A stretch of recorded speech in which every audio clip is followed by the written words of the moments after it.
Mencintai negeri, mencintai negara adalah bagian dari keimanan. Mencintai tempat di mana kita tinggal adalah sesuatu hal yang indah untuk dimiliki oleh seseorang. Nabi kita Muhammad sallallahu alaihi wasallam yang padahal disakiti oleh kaumnya di kota Mekah, yang padahal mendapatkan gangguan, cacian, cercaan, dan berbagai macam hal-hal yang menyakitkan di kota Mekah, ketika beliau pada akhirnya hijrah menuju Madinah, kala terakhir beliau melihat kota Mekah untuk kemudian berjalan meninggalkan kota tersebut, ucapan beliau mengatakan, "Ya Makkah, wallahi inni uhibbak, walaula anna ahlaka akhrajuni minki ma kharajtu mink." Kata Nabi Muhammad, sungguh demi Allah wahai Makkah, aku cinta padamu. Andai tidak karena penghunimu mengusir aku tidak akan pernah keluar darimu. Segitunya mendapatkan berbagai macam hal yang tidak menyenangkan. Maka bagaimana mungkin kita tidak cinta kepada negeri kita Indonesia Raya ini? Saudaraku sekalian, sementara kita di sini bebas untuk mengerjakan ibadah-ibadah kita kepada Allah Subhanahu wa taala. Makanya kalau saya ditanya, "Ustazah, apa yang paling Ustazah syukuri dengan tinggal di Indonesia ini?" Saudaraku sekalian, hal paling saya syukuri dengan saya tinggal di Indonesia ini adalah bahwa kita bebas menjalankan syariat agama Allah dengan leluasa di negeri ini. Memang negara lain nggak gitu, Ustazah? Enggak, teman-teman. Enggak. Saya kasih tahu aja. Sebagai orang yang banyak keluar negeri,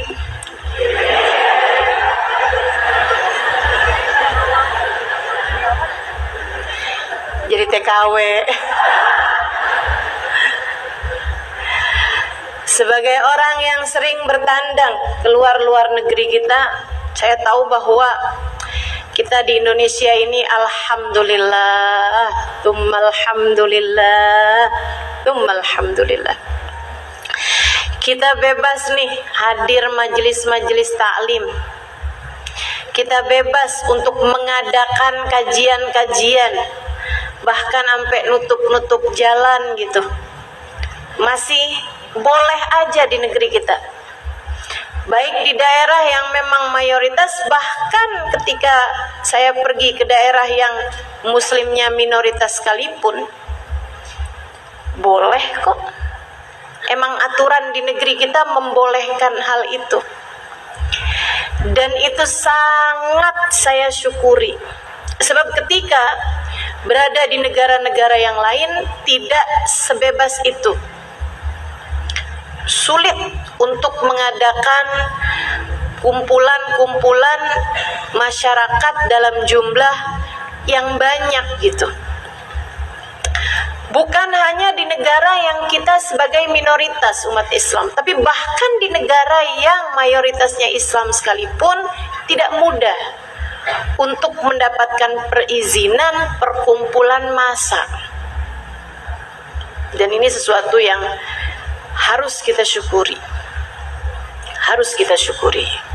Kenapa harus kita syukuri? Sebab Allah bilang, la in syakartum azidannakum wala in kafartum inna adzabi lasyadid. Kalau kalian syukuri, niscaya akan aku tambahi.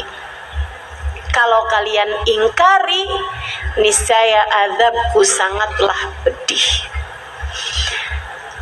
Bagian dari azab tersebut adalah tercabutnya nikmat yang telah Allah berikan sebelumnya. Ini yang kita takut, teman-teman. Ini yang kita takut. bagian dari perihnya azab yang Allah berikan ketika orang mengingkarinya adalah tercabutnya kenikmatan tersebut. Saya nggak bisa bayangin kalau kita tinggal di Indonesia tapi mau hadir majelis taklim repot gitu, mau ngadain kajian susah. Tentu ini akan menghambat dakwah kita, akan mempersulit proses belajar ilmu bagi kita sekalian, proses untuk bisa menaikkan keimanan yang ada di dalam hati-hati kita. Teman-teman saudaraku sekalian yang saya muliakan, harus kita syukuri gitu. Berasa nggak kalau misalnya hadir majelis ilmu itu menambahkan keimananmu? Berasa. Yang asalnya mulain rada males-males gitu, yang asalnya kayak sholat berat kerjainnya, yang terasa banget sih bagi kalangan ibu-ibu nih pada ngadu sama saya gini, Ustazah, kalau lama nggak ngaji bawaan ngelihat suami pengen marah dah.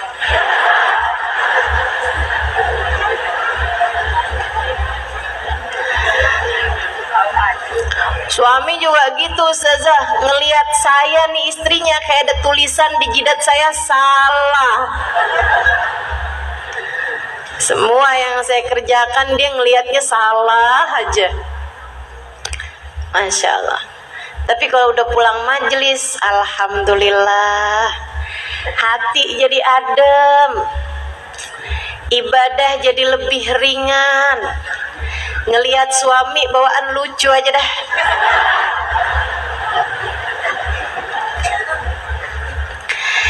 Teman-teman saudaraku sekalian yang saya muliakan, ini kenikmatan harus kita syukuri. Nikmat tinggal di Indonesia.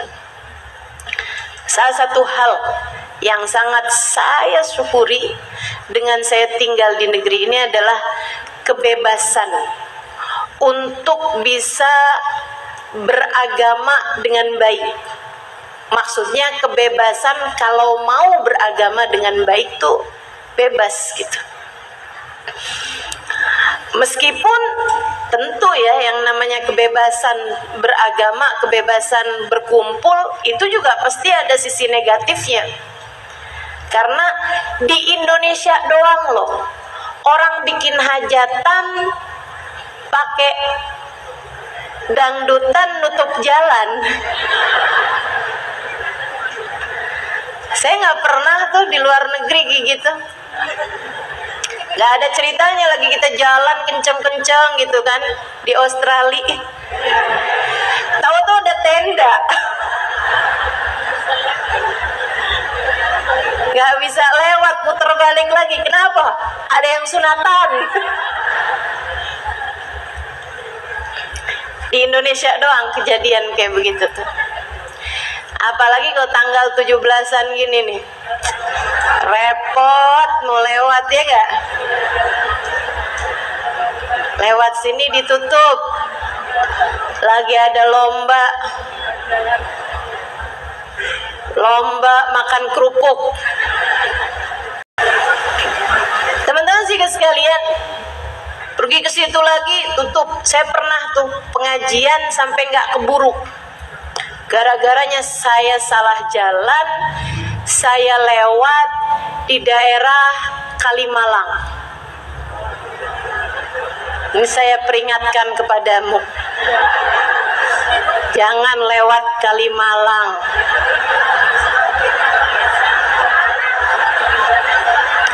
Kalimalang sana tuh Jakarta Timur. Ya ampun, gak bisa jalan sama sekali. Jangankan mobil, orang aja susah. Macet. Lagi ada panjat pinang. Dikali bikinnya. Jadi kalau jatuh, jebur deh. Ya Allah. Sepertinya itu adalah cara Allah untuk memperlihatkan saya keseruan Panjat Pinang.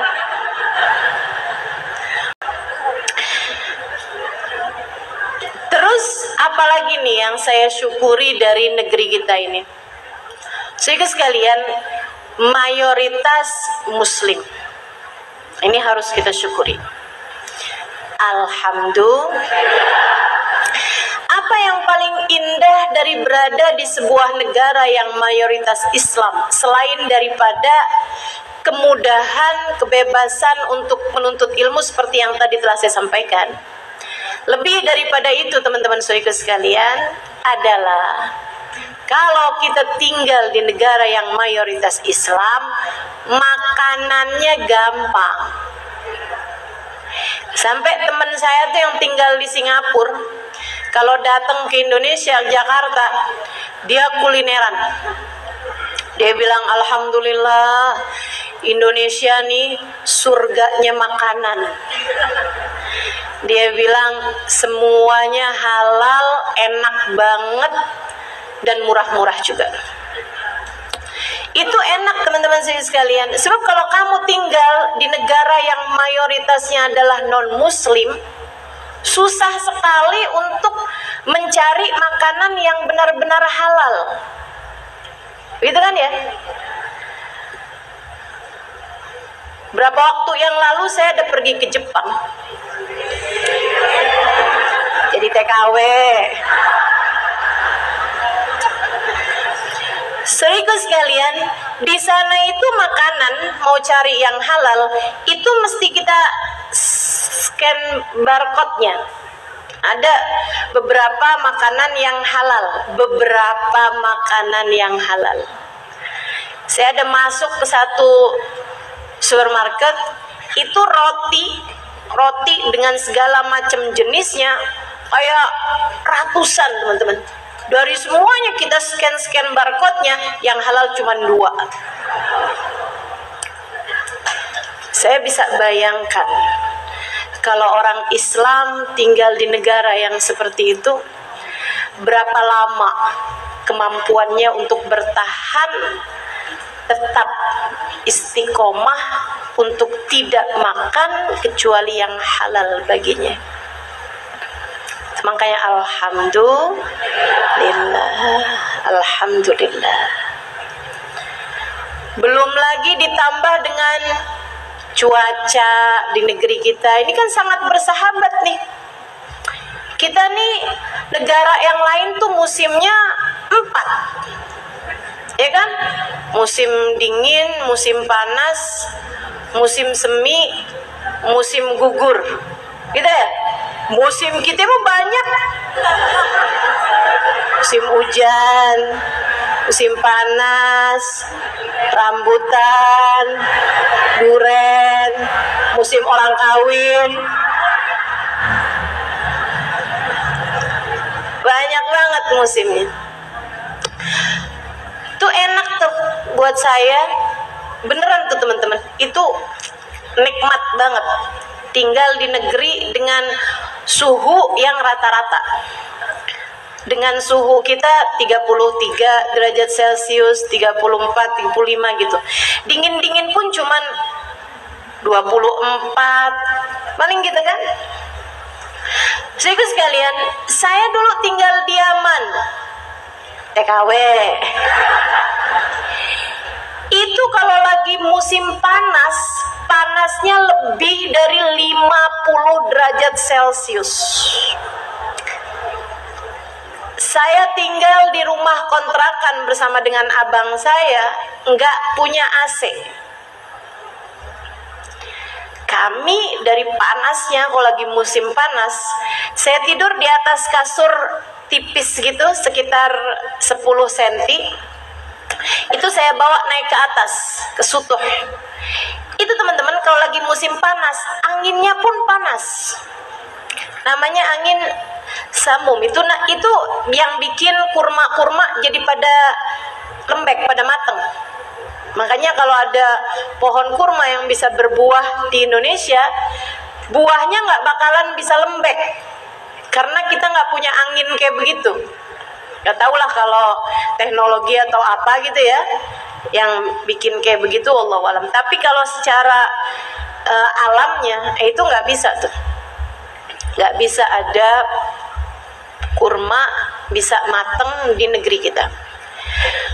Saudaraku sekalian saya muliakan, saya tidur di atas kasur kayak begitu tuh saya siramin air dulu, terus saya diemin, udahan tuh baru tuh saya tidur. Jangan dipraktekkan ya, saya yakin habisnya itu pada kerikan semua tuh, masuk angin. Masya Allah, panas luar biasa kalau lagi musim panas. Kalau lagi musim dingin, dingin sekali di belasan derajat Celcius. Mirip cuacanya Hadramaut tempat saya tinggal itu dengan cuacanya Madinah. Di Madinah juga gitu cuacanya tuh. Kalau lagi panas, panas banget. Kalau lagi dingin, dingin banget. Negeri kita, alhamdulillah, selalu saja hangat. Gitu kan ya, hangat cuacanya, hangat orang-orangnya. Alhamdulillah. Apalagi nih yang saya syukuri dari di negeri kita ini, karena masyarakatnya mayoritasnya Islam, sehingga teman-teman, pedagangnya mayoritas Islam, dokternya mayoritas Islam, pejabatnya mayoritas Islam. Jadinya jauh lebih mudah bagi kita untuk menjalankan syariat Islam di berbagai macam aspek kehidupan, dan itu sesuatu hal yang harus kita syukuri. Berobatnya bisa sama dokter yang Islam, dan karena Islamnya mayoritas, kita bisa cari bahkan yang dokter perempuan pun banyak.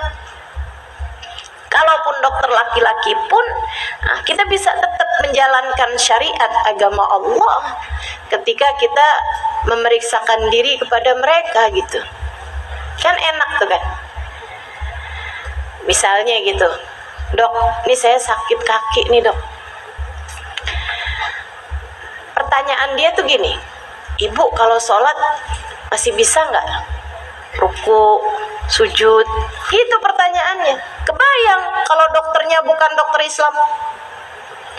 Kalau saya ceritakan tentang gerakan sholat, dia bingung, kagak ngerti. Iya kan? Repot tuh. Alhamdulillah. Kalau ada yang lagi hamil, periksa ke dokter. Dok, ini saya kehamilan seperti ini, kalau saya puasa baik apa nggak baik? Datang bulan Ramadan, ini saya sebaiknya puasa apa enggak dok? Enak nanyanya karena dia adalah dokter muslim. Tapi kalau dokternya bukan muslim, kan bingung kita. Puasa itu apa? Kan begitu. Repot lagi neranginnya, kita mesti buka kitab fikih itu. Puasa adalah menahan diri dari makan, minum, dan apapun yang membatalkan dari terbit fajar sampai terbenam matahari. Kan repot. Sehingga sekalian yang saya muliakan, tuh kenikmatan kita tinggal di negeri ini. Karenanya harus kita syukuri. Syukurinya dengan apa? Dengan kita mencintai negeri ini, mendoakan segala kebaikan baginya, dan juga dengan kita berbuat baik di negeri ini. Sehingga semoga saja negerinya menjadi baldatun thayyibatun wa rabbun ghafur. Negerinya menyenangkan, negerinya enak, dan kita punya Allah. Allah akan selalu mengampuni dosa-dosa kita. Dimanfaatkan. Cara kita mensyukurinya adalah dengan dimanfaatkan dengan cara yang terbaik. Kalau kamu hadir di majelis-majelis ilmu, bagian syukurmu adalah dengan menghargai majelis tersebut, Jangan tinggalin sampah di majelis-majelis sesudah kamu bubar darinya. Ini bagian dari cara kita mensyukuri ilmu. Kita laksanakan apa yang menjadi amanat dari yang menyampaikan kajian tersebut. Misalnya, saya minta untuk tidak foto, tidak video. Kerjain. Saya perbolehkan rekam suara. Silakan kalau mau. Tapi ada sebagian yang nggak mau direkam suara juga. Kerjain. Teman-teman saudara sekalian. Tidak untuk dibanding-bandingkan, kamu laksanakan aja, sebab semuanya sudah dengan pemikiran, semuanya sudah dengan hasil dari ijtihad, hasil dari pemikiran mereka selama ini, gitu kan? Ustazah, kenapa dah nggak mau difoto, nggak mau di video? Saya punya alasan untuk itu. Tapi kenapa Ustazah mau direkam suaranya? Nah, saya juga punya alasan untuk itu. Biar kenapa Ustazah? Biar jadi obat tidur.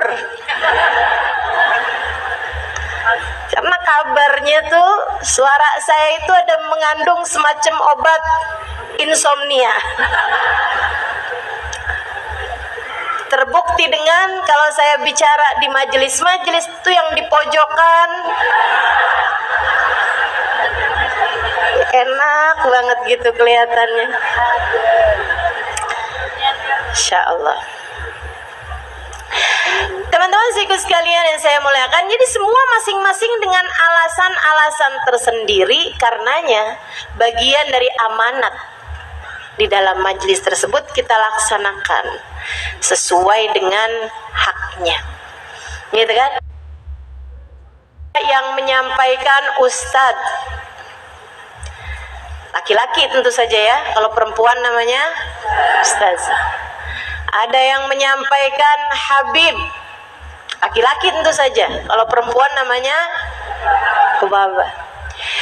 Teman-teman sekalian, nah ini kalau seperti itu, kalau yang menyampaikan laki-laki misalnya gitu, bagian dari hak kita terhadap majelis, kesyukuran kita terhadap majelis adalah kalau kamu hadir ngelihat orangnya sebagai seseorang yang menyampaikanmu kepada Allah, bukan sebagai seorang laki-laki.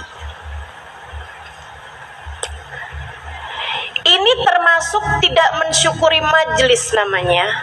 Kalau keluar dari majelis kita bilang, ya ampun Habibnya ganteng banget dah. Ih, kalau senyum kayaknya dunia tuh baik-baik aja gitu. Kayak nggak ada perang gitu di mana-mana. Masya Allah, Masya Allah. Sedikit sekalian yang saya muliakan, ini namanya kamu tidak mensyukuri majelis. Sebab kesyukuran majelis itu adalah dengan kita memandang orang yang bisa menyampaikan kita kepada Allah dengan pandangan kita terhadap orang tua kita. Sebab guru bagi kita adalah orang tua. Orang tua itu membuat kita hidup badannya, sementara guru adalah orang yang membuat kita hidup ruh kita, hati kita, sampai pada Allah Subhanahu wa Ta'ala. Itu teman-teman. Makanya saya kurang pasti setuju bahasanya nih. Saya nggak begitu setuju gitu sama majelis-majelis sedikit perempuan yang ngisi laki-laki. Sedikit tuh maksudnya yang kayak gimana? Yang kayak terbatas gitu orang yang hadirnya. Hanya ada sekitar 20-30-an orang, 40-an orang yang dipanggil atau yang berbicara adalah ustadz. Nah tuh, kenapa ustazah nggak begitu setuju? Kayak rentan terhadap fitnah nggak sih? Gitu ya. Yang hadir tuh kayak lama gitu, berdiri di kaca. Yang mau hadir nih, si ibu-ibunya nih lama gitu berdiri kaca, cakep kayak.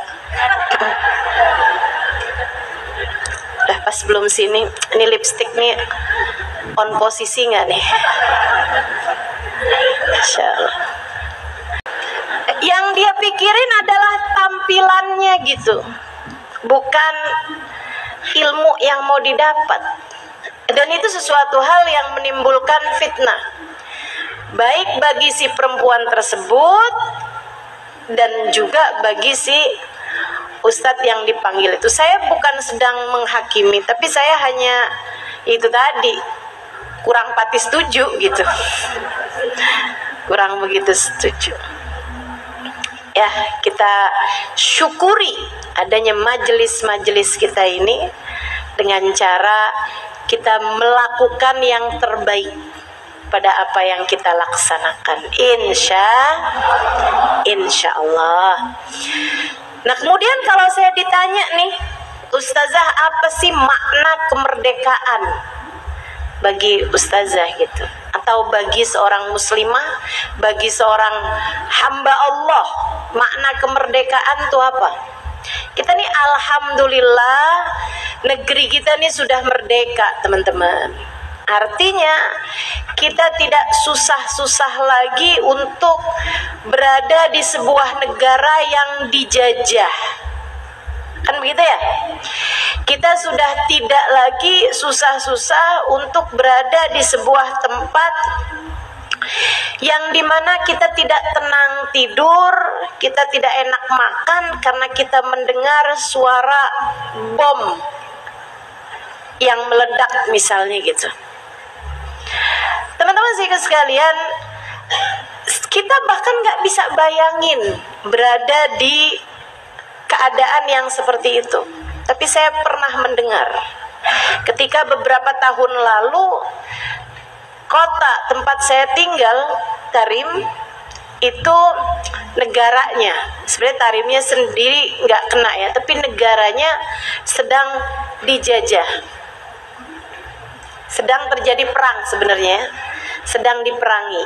Kan beberapa tahun lalu tuh ada tuh perang antara Yaman sama Saudi Arabia. Teman-teman saya sekalian, entahlah wallahu a'lam secara politiknya apa ya, katanya memperebutkan daerah gitu kan, wallahu a'lam. Tapi yang pasti perang tersebut itu imbasnya sampai kena kepada Tarim itu sendiri gitu, Hadramaut yang tempat dulu saya tinggal. Dan saya dengar ceritanya, perang itu tidak pernah menyenangkan, teman-teman. Perang tidak pernah menyenangkan. Jadi jangan pikir, udah deh kita perang aja. Aduh, jangan. Kita syukuri kemerdekaan di negeri kita ini. Alhamdulillah negeri kita damai. Ini sewaktu saya dengar cerita mereka tuh, saya jadi bisa bayangin gitu. Ada seorang yang sangat saya kenal, sangat saya hormat. Dia dengan sedih bercerita, kamu tahu rasanya anak keluar dari rumah, suami keluar dari rumah, dan kita nggak tahu apakah mereka akan pulang dengan selamat. Itu saya bayanginnya langsung jadi kayak yang teman-teman sekalian saya muliakan, anakmu ketika berangkat sekolah, ya kamu melepasnya dengan suka hati aja kan, senyuman gitu kan. Nah, jangan jajan di jalanan, palingan gitu pesan kita, betul gak? Tapi kebayang kalau berada di daerah konflik. Nah, segeralah pulang. Begitu selesai sholat Jumat sudah dilaksanakan.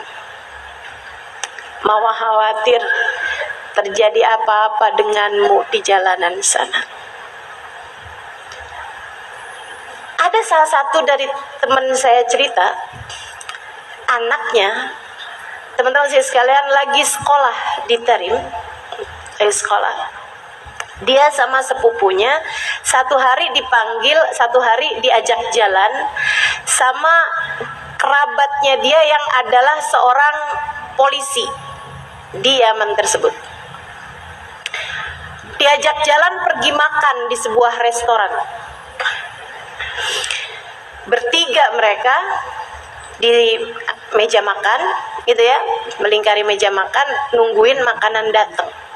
Ketika datang seseorang, mengarahkan pelatuk senjatanya ke polisi tersebut, dan di sanalah darah tumpah ruah, sampai makanan yang terhidang tersebut, itu ada beberapa makanan yang sudah terhidang, semuanya bercampur dengan darah. Teman saya bercerita, "Ustazah, bukan anak saya yang meninggal, anak saya alhamdulillah, tapi Ustazah, saya kemudian ditelepon sama pesantren, sama Ma'had Darul Mustafa. Saya diminta untuk menjemput anak saya pulang agar traumanya tidak berkepanjangan." Hal-hal yang sangat menyedihkan. Makanya kita harus mensyukuri nikmatnya kita tinggal di negara yang merdeka. Alhamdulillah. Kita nggak perlu khawatir terhadap keselamatan, gitu kan. Nah, tinggal beberapa hal aja nih yang harus kita jagain agar mudah-mudahan, sebagaimana kita senang tinggal di negara yang merdeka, mayoritasnya Islam, punya kebebasan untuk menghadiri atau membuat majelis-majelis taklim, gitu kan ya.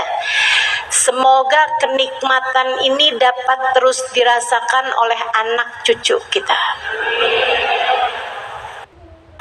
Gimana caranya, Ustazah, biar anak cucu kita juga merasakannya? Doa.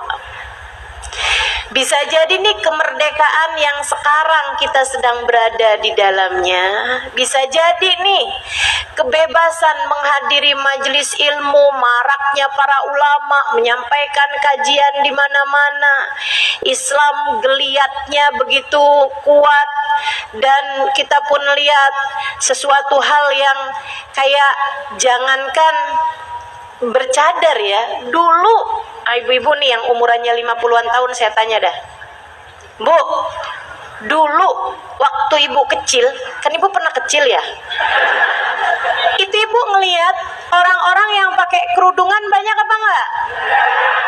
Enggak ada. Ini yang umurnya 60 tahun, aku dah, dulu kalau kondangan pakai sanggul, betul kan? Pakai kebaya, yang kebayanya itu brokat, transparan, jadi kelihatan auratnya gitu. Masya Allah. Tapi kan sekarang alhamdulillah. Ini biar jangan sampai di kita doang nih senengnya. Jangan sampai nih cuman di kita senengnya, Bu. Dan saya kalau mikirin sekarang keadaan kita ini bisa jadi adalah buah dari doa orang-orang tua kita dulu. Orang tua kita dulu doain, akhirnya keadaan menjadi menyenangkan di masa kita. Nah, karenanya kita juga perlu doa biar anak cucu kita juga terus bisa merasakan kedamaian, kemerdekaan, kebebasan, maraknya kajian-kajian.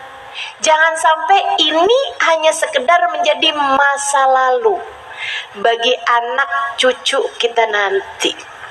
Dulu sih enak zamannya mama, hadir majelis taklim nggak pernah dilarang-larang. Jangan sampai kayak begitu ceritanya. Dulu tuh nak, kita kalau hadir majelis taklimnya ustazah tuh, ada tuh namanya ustazahnya tuh,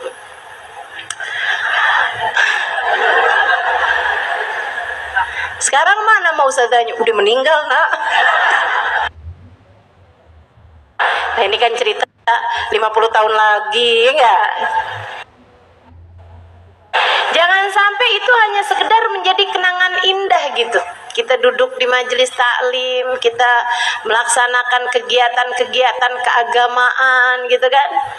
Kita berdiri bersama-sama ucap salam kepada baginda Nabi. Jangan sampai ini hanya menjadi masa lalu, kenangan indah yang bisa kita ceritakan kepada anak cucu kita. Jangan sampai itu terjadi. Jangan sampai itu terjadi. Saya ngebayanginnya aja sedih kalau anak cucu kita nanti nggak bisa bareng-barengan ucap salam kepada Nabi Muhammad di majelis-majelis mereka lagi. Sedih nggak Bu bayanginnya? Anak-anak ibu, cucu-cucu ibu gitu nggak pernah tahu rasanya qiyam bersama-sama, berdiri bersama-sama untuk ucap ya Nabi salam,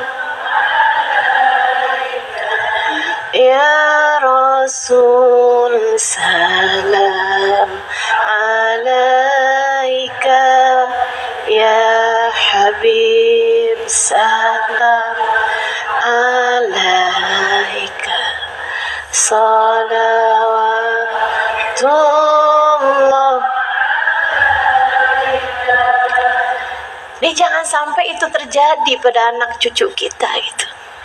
Karenanya mudah-mudahan negeri ini ditetapkan kemerdekaannya sampai akhir kehidupan insya Allah. Umat Islamnya biar jadi mayoritas terus, dengan umara, ulama yang saling mendukung, dengan umara yang mayoritasnya orang-orang Islam yang sayang sama rakyatnya, dengan ulama-ulama yang hatinya bersambung pada Allah Subhanahu wa Ta'ala dan sayang kepada umatnya. Itu yang kita harapkan. Jadi teman-teman perlunya doa untuk bisa menjaga kemerdekaan kita ini. Kita perlu jaga dengan doa. Kita rawat kemerdekaan yang sudah ada ini dengan kita terus-terusan berdoa agar anak cucu kita pun juga tetap dapat merasakannya. Insya amin ya rabbal alamin. Doain negerinya, doain. Kita sholat malam doain, ya Allah sayangilah negeri kami tercinta ini ya Allah. Karuniakanlah kepada kami umara-umara yang sayang pada rakyat dan takwa padamu ya Allah. Karuniakan kepada kami guru-guru yang dapat membimbing kami dan anak cucu kami untuk perjalanan kami menujumu ya Allah. Perlu doa, kita perlu doa.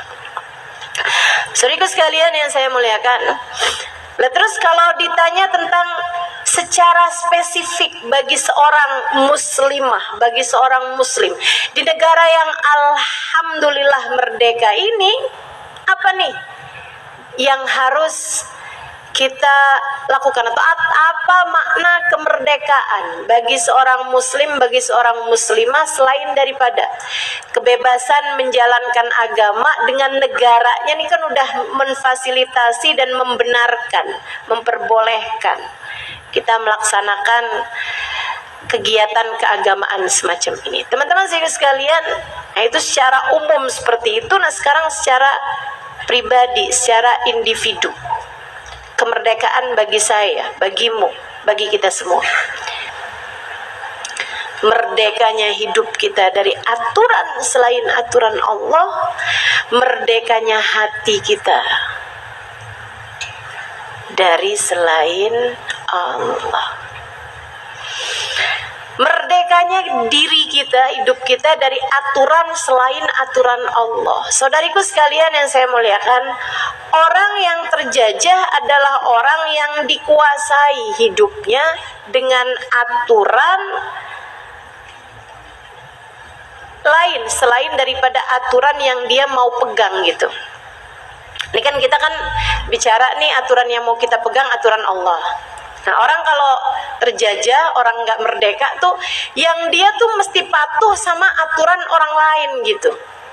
Misalnya teman-teman sekalian, ada orang Islam yang bekerja, anggaplah di luar negeri kita ya, tapi orang tersebut adalah orang non-muslim, yang akhirnya karena dia kerja sama orang non-muslim, dia berada dalam aturan orang tersebut, yang misalnya, maaf teman-teman sekalian, mereka makan barang-barang yang diharamkan Allah.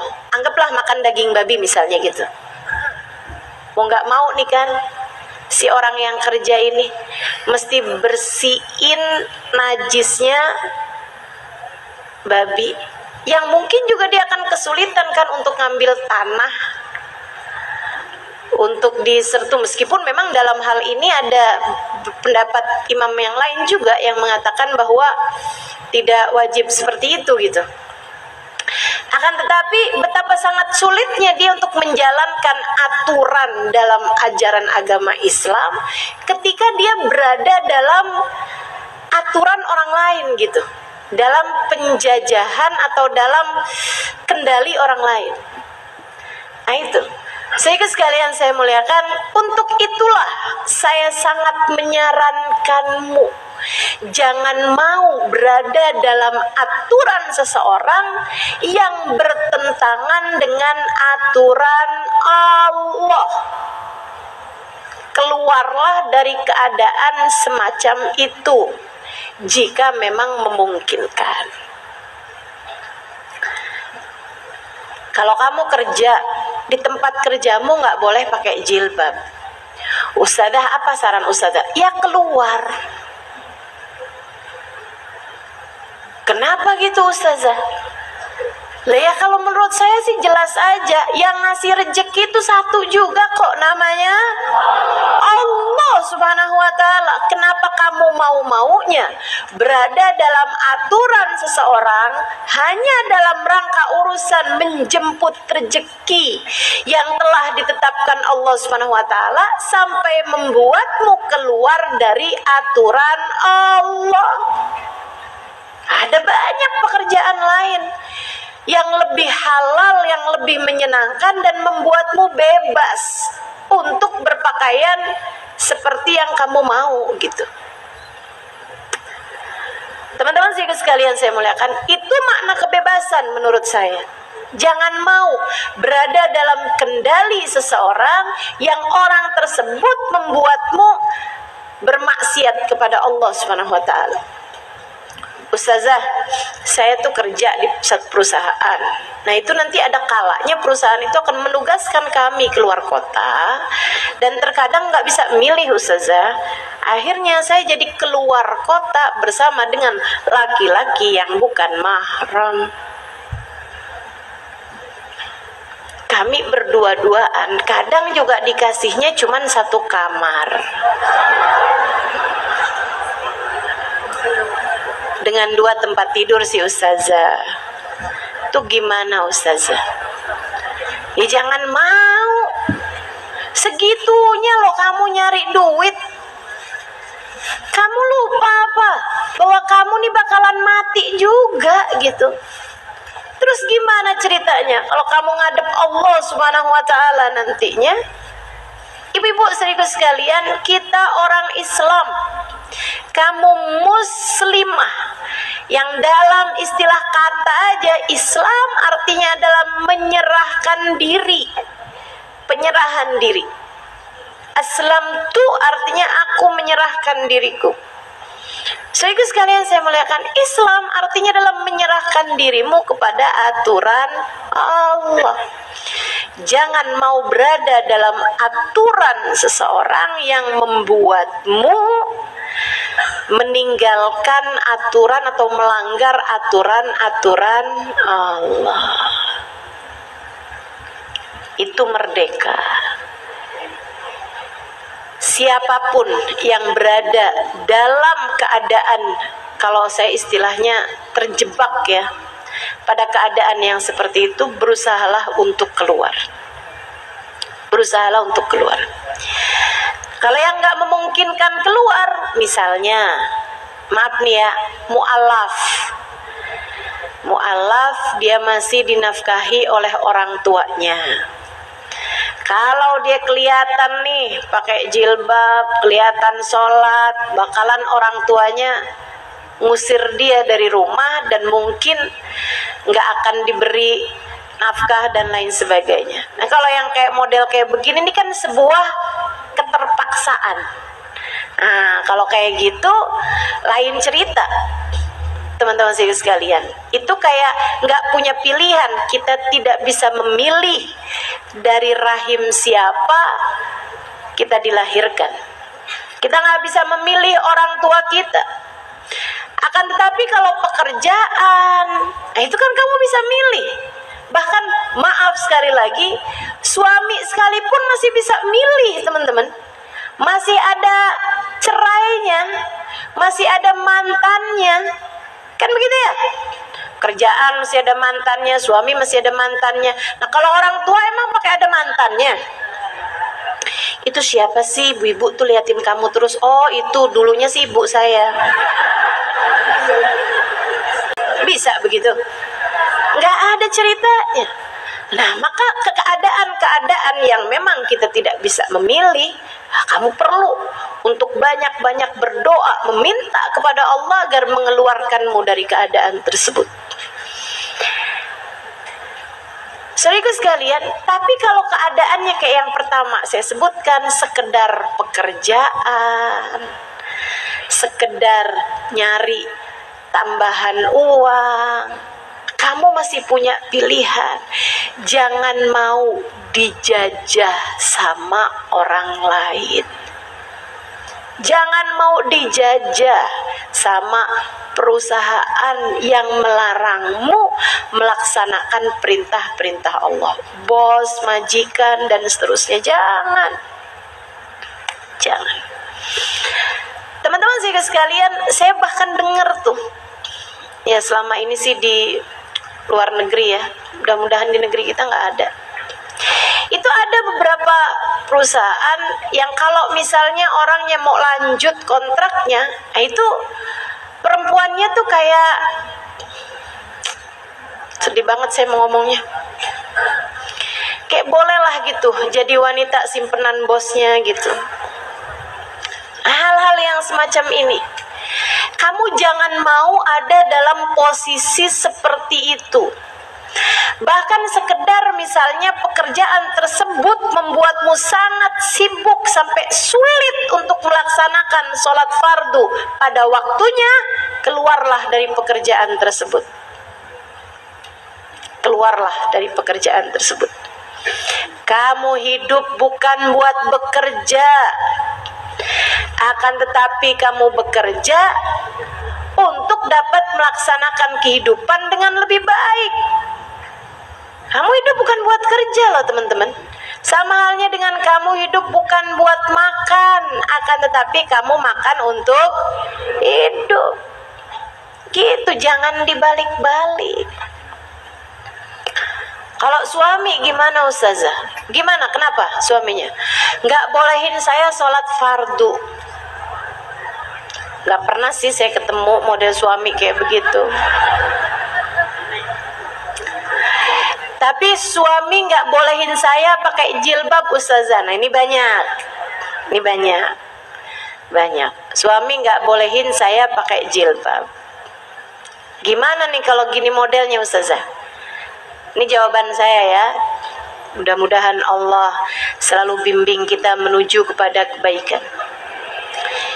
Teman-teman sekalian, orang itu kalau ngasih perintah, nih suami ya, orang wataknya itu kalau ngasih perintah kepada kita atau meminta haknya dari kita, saya kan suamimu, saya minta kamu, gitu kan. Itu biasanya karena dia merasa ada haknya yang dikurangi. Maka untukmu yang suamimu melarang, kayak misalnya, Ustazah suami saya nggak bolehin saya buat hadir majelis. Nih, saudara sekalian, suami biasanya melarang karena dia merasa ada haknya yang dikurangi olehmu selama ini. Jadi gimana? Gini aja, kalau urusan misalnya nggak bolehin kamu pakai jilbab, coba deh dilihat-lihat. apa haknya dia yang selama ini kamu kurangi. Mungkin mendapatkan pujian. Suamimu jarang-jarang kamu puji. Mungkin kamu jarang senyumnya. Mungkin kamu jarang membuat dia merasa jadi orang yang berharga dalam hidupmu. Gitu. Cobain, kerjain itu dulu. Silahkan baik-baik sama suamimu. Jangan kemudian mentang-mentang dia melarang kamu buat pakai jilbab, kamu bilang, Mas atau Bang, kamu tahu nggak, pakai jilbab ini aturan Allah. Dilarang taat kepada manusia jika itu membawa kita kepada kemaksiatan kepada Allah. Jadi kamu nyuruh saya buat buka jilbab, sorry ya.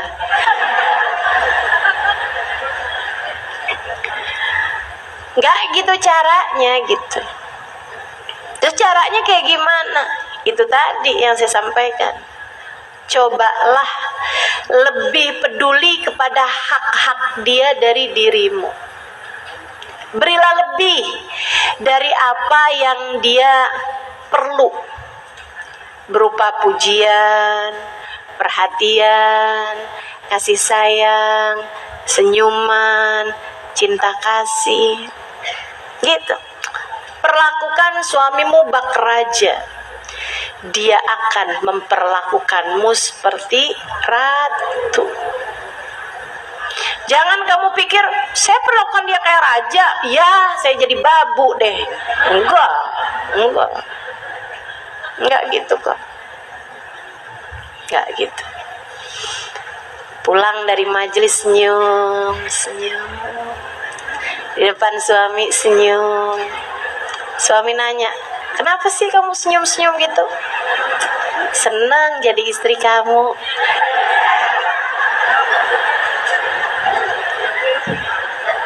Saya udah pernah bilang belum sih sama kamu kalau saya tuh sayang banget. Masya Allah, Masya Allah. Gak pernah ngomong gitu sama suami. Cobain dah. Dia seneng tuh pasti. Dia seneng pasti. Walaupun caranya seneng macem-macem ya. Dia bisa bilang, kamu kok gitu sih? Misalnya gitu. Atau pulang dari majelis lain nih. Atau gini, kamu salah minum obat ya?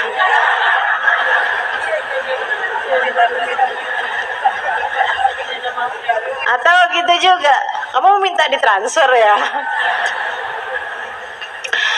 Saudara sekalian yang saya muliakan, cobain beri orang lebih daripada apa yang dia perlukan, maka dia tidak akan menuntut lebih daripada apa yang selama ini kamu berikan. Akan, kalau kamu sudah memberikan padanya lebih daripada apa yang dia perlukan, berupa pujian, berupa perhatian, berupa kasih sayang. Ustazah, nanti kalau saya sayangin suami saya ditambah nggak bolehin saya pergi majelis lagi. Siapa bilang? Cobain. Kamu kebanyakan suka berteori sendiri. Nah, kalau dia sayang Ustazah, nanti kan saya nggak bolehnya pergi. Oh, nggak gitu kok, nggak gitu. Kamu sayangi lebih suamimu, nanti dia juga akan menyayangimu. Kamu beri apa yang dia mau, dia akan memberi padamu apa yang kamu mau.